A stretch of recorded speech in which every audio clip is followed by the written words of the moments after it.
everybody? Welcome to Drill Talking More. Now, this is a quick little video of a new piece that I picked up. This is the M&P Shield 45.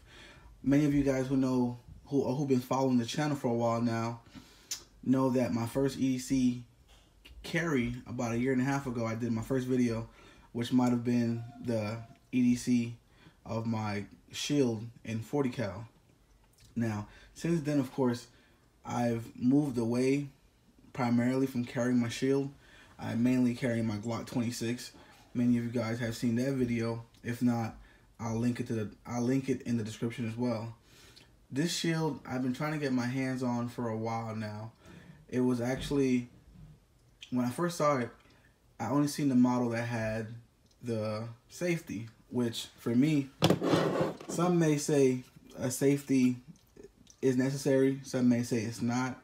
For me, because I primarily don't carry guns with safeties unless it's my 1911, these right here, it had a safety right here originally, and I passed on it, went to many different shops, pawn shops, online vendors. A lot of people that I encountered had the thumb safety.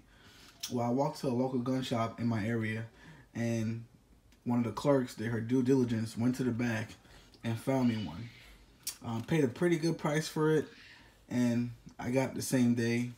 It was supposed to be a layaway option, but many of you guys who know me know I'm very impatient, so I just jumped on it the same moment and picked it up.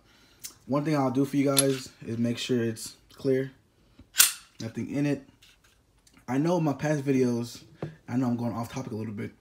My past videos, I stated that I don't do safety checks because if I ended up having an ND, that of course I wouldn't show the video anyhow.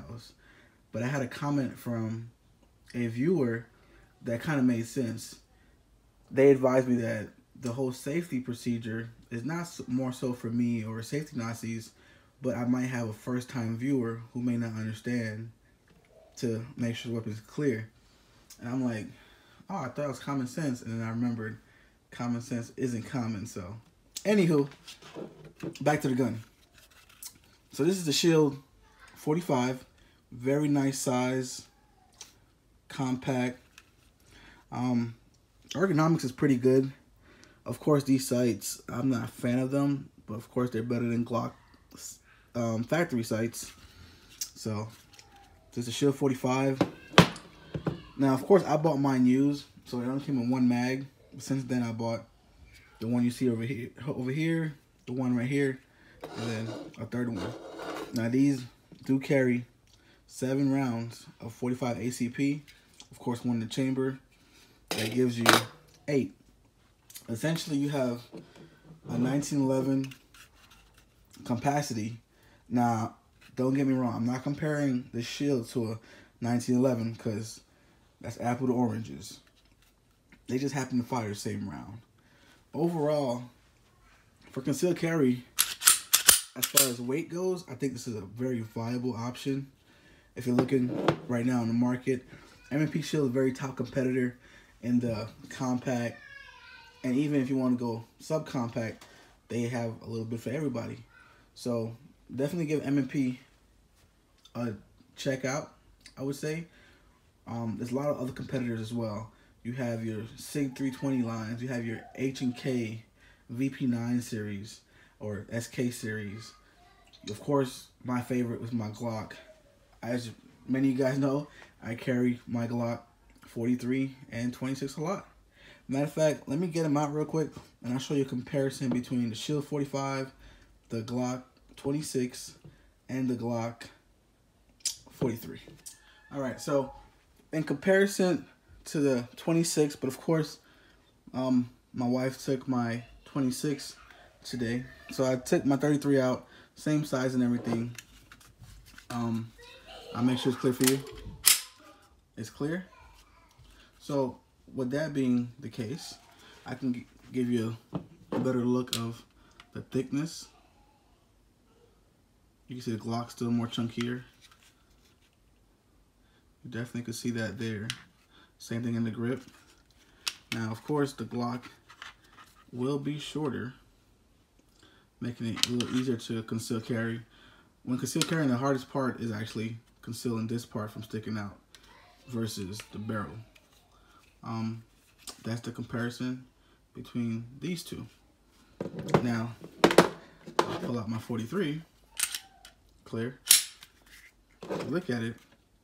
Now we're getting a little bit more closer in size. Mind you, this is a 9, this is a 45. Lengthwise,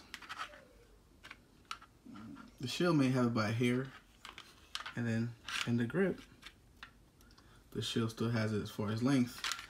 But we're talking about 6+1 versus 9+1, and then 7+1. So definitely the shield is a top contender. Of course, the trigger on the 2.0s are better than the original one. I still have one on order from Apex to change it out. As far as the spring kits, the whole shebang inside of the gun changed out. I'm not a fan of M&P triggers per se, so that's just my preference. The one thing that I do not like about this gun, I would say, is the texturing. It is very, very, very aggressive, and it took me a while to get used to. Now, shooting a 45 out of this lighter size gun with this stippling, to me, is not something I'm thrilled about. But as far as if I had a combat situation, bloody hands, sweaty hands, oh, this gun's not going nowhere. It's rock solid. So, just a little food for thought. But yeah, that's definitely my quick little review on the Shield 45. Hope you guys liked it. If you have any comments or any suggestions, let me know. If you have a better concealed carry option, let me know. I'm always ears, willing to try different things. You know, I'm a constant learner, so I'm a student of life. All right, guys. Feel free to share, subscribe, like, tell a friend, and as always, guys, stay safe. Watch your six.